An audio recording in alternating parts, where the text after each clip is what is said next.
Hi, in this video I'd like to explore the phenomenon of loneliness, which was suggested by a viewer, Jimmy Sama. So many thanks to you, Jimmy Sama, for that idea. So probably the first thing to do is to draw an initial distinction between loneliness and solitude. Solitude is the state of simply being alone, whereas loneliness has more to do with a painful sense of being disconnected from other people, whether they're physically present or not. For instance, it's entirely possible, and perhaps even common, to be lonely in a crowd or at a party. But on the other hand, it's also possible to be a hermit living in a high mountaintop with plenty of solitude and still not feel the pangs of loneliness. So, solitude may or may not be lonely, and loneliness may or may not involve solitude. Another initial distinction that we should probably draw is that there are constitutional or temperamental factors that invariably enter into a phenomenon like loneliness. In other words, some of us are more constitutionally suited for solitude, whereas others of us feel loneliness much more easily and much more acutely. Furthermore, loneliness probably varies quite a bit with respect to where we are in life. At some points in our lives, the pain of loneliness can be very pronounced, whereas at other points in our lives, solitude can easily be the thing that we crave and enjoy. And probably a lot of that variability has to do with what's already going on in our lives. When our lives are overly full of the din and busyness of human interaction, it's easy to crave silence and solitude. On the other hand, when we've had our fill of solitude, then the pain of loneliness can easily beset us.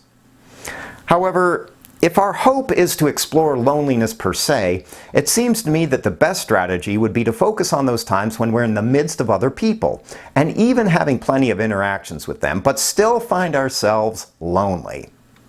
That kind of experience seems particularly important because it poses the question, what's the essential missing ingredient that produces loneliness when we can't simply attribute it to the physical distance between ourselves and other human beings, or even to the number of interactions we're having with them? It seems to me that one initial way of describing that missing ingredient would be in terms of the depth of our relations to other people.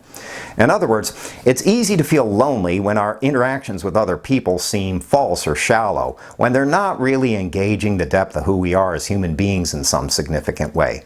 Basically, when we're not being seen or understood as the unique, worthwhile human beings we are. And when those kinds of interactions get multiplied across the majority of our daily interchanges with the people around us, it's easy to have the feeling that no one really gets us, that we're disconnected from the rest of the human race in a pretty fundamental and painful way. And so, at this point, if it feels like hardly anyone ever sees or understands you, not your family, not your teachers, not your co-workers, nor anyone else, it's probably because in reality, we human beings hardly ever see or understand each other, at least not in any genuine way. Contrary to common wisdom, genuine seeing and genuine understanding are pretty rare commodities in this world. I say contrary to common wisdom because most of us think that we're understanding the people around us pretty well, but what we're actually doing most of the time is judging each other and then mistaking our judgments for actual understanding.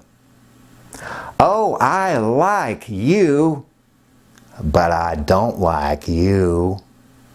I agree with you, but not with you. You're higher up in my internal hierarchy of cool people. But you over there, well, you really piss me off. All this kind of judgmentalism happens incredibly automatically and commonly. But of course, understanding someone is something very different. The Judaic existential philosopher and theologian Martin Buber has a pretty good way of describing how this happens. In his view, genuine I-thou human interaction is rare in our world because most of the time we're present to each other in the mode of an I-it objectification. In other words, it's easy to feel lonely in a world like ours because most of our interactions are about objectifying each other. basically treating each other like objects and trying to manipulate each other into getting what we want. Which is, of course, very different from being genuinely present to each other in an I-thou kind of way. And when those sorts of objectifying dynamics hold sway over our interpersonal relationships, it naturally starts to feel like the world is peopled with empty phantoms wearing false masks of routinized social conformity. Our social relationships feel dull and mechanical, devoid of spontaneity, creativity, and joy. Basically, it seems like everyone's just using each other, mostly to gain and/or defend territory of one kind or another. In this regard, the acquisitive neuroticism of our territorial personalities, as James Carse puts it, is what inhibits real human companionship, which in turn produces a lot of the loneliness in our world. But if human companionship would be the antidote or counter-concept to loneliness, then the question becomes, what is companionship? And here perhaps a bit of etymological analysis might help us understand what we're yearning for when we're lonely. Etymologically, the word companion derives from two Latin words, cum, a preposition which means with, and panis, a noun which means, oddly enough, bread. So, in a crude etymological sense, companionship is a kind of with-breadness. But to put it more lucidly and more expansively, companionship is about breaking bread with each other, about sharing what really nourishes and sustains us. So then the question becomes, what is the metaphorical bread we long to share with other people, especially when we're lonely? I suspect that at a fairly deep level, the bread of companionship has to do with the experience of what I like to call spiritual kinship. So let me just throw this out there as a thought experiment.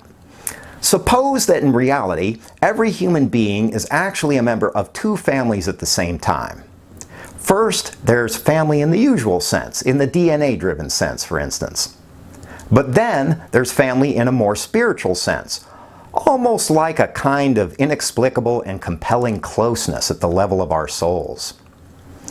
I suspect that we feel lonely mostly when there's a lack of that kind of closeness in our lives, almost as if we've lost our spiritual family, like we're strangers wandering alone in a foreign land where we don't really know the language.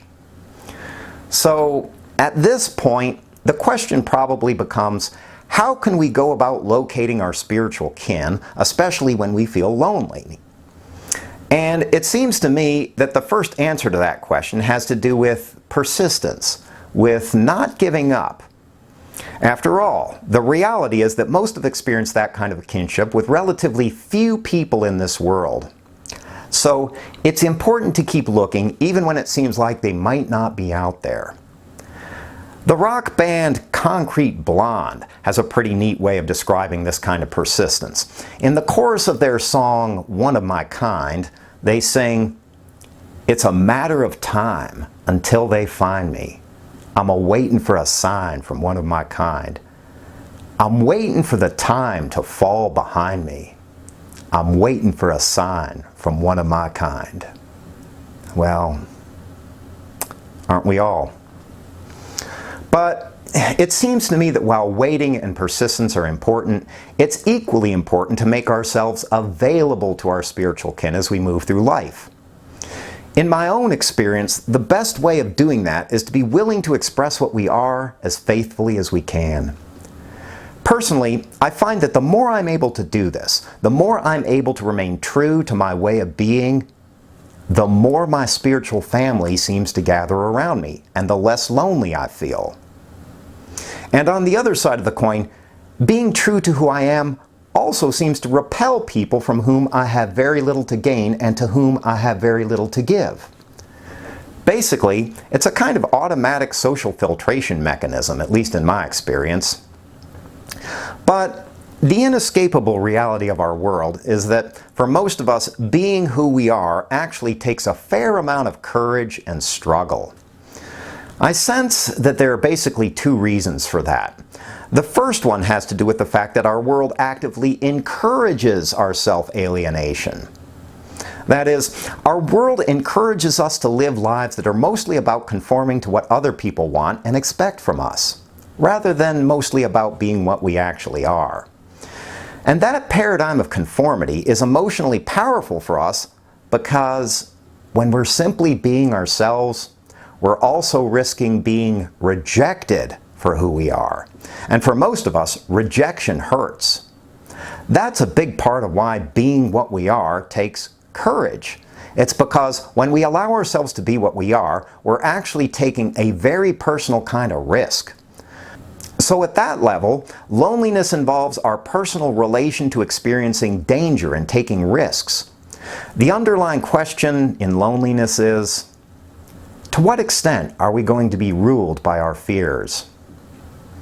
But on the other hand, if the cost of being acceptable to other people is that we have to be something other than what we really are, if we basically have to live out other people's values and perspectives for them in order to remain acceptable to them, well, at that point we can ask ourselves what the value of that acceptance really is. If it's all based upon a false picture of who we are, then maybe there is no real value to that acceptance other than the practicality that accrues from being able to get through what would otherwise be a socially uncomfortable moment or two. However, the second reason why it's hard for us, the second reason why it's hard for us to be true to what we are has to do with the whole paradigm for change that most of us have absorbed from our larger culture. A paradigm that actually keeps us stuck in living lives that are not genuinely our own. What I mean is that most of us think that positive changes in our lives come about primarily by way of our willful actions and projects. So if we get the idea that being what we are would be an antidote to our loneliness, then what we typically do is make a willful project out of trying to be what we are. Which of course is itself another way of not being what we are. What we have difficulty fathoming is the idea that being what we are is mostly about allowing ourselves to be, rather than ordering or forcing ourselves to be. In other words, it's about letting go of our usual willful self-control project, as well as our participation in our culture's overarching self-control project. The Zen master Shunryu Suzuki says it pretty well. You cannot travel on the path until you become the path itself. However, most of us are pretty far from realizing the truth of that. At the everyday level, most of us have to engage in a willful struggle to reclaim our lives moment by moment. And so it seems to me that there's a great value in honoring that struggle as part of the longer road we must travel, even if there's a kind of ultimate futility in it. As Suzuki again puts it, you must be true to your own way until at last you actually come to the point where you see it is necessary to forget all about yourself.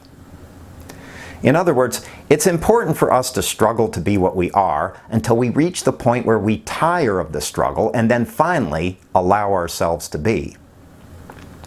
As those of you who watch my videos in any kind of regular way probably already know, I personally put a lot of stock in the transformative power of exhaustion.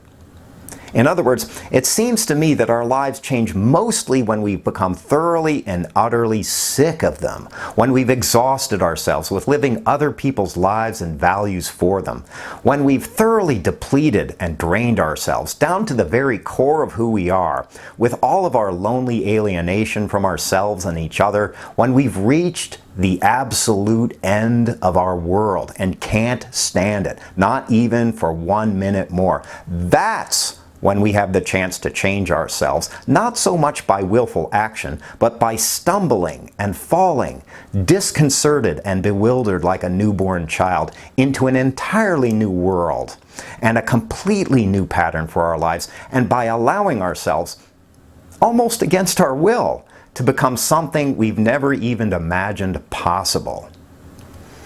And perhaps, in the final analysis, our loneliness, which can seem like such a horrific and painful condemnation, is really nothing more than another difficult step along that long road of eventual exhaustion and, who knows, maybe eventual transformation. Have a good day.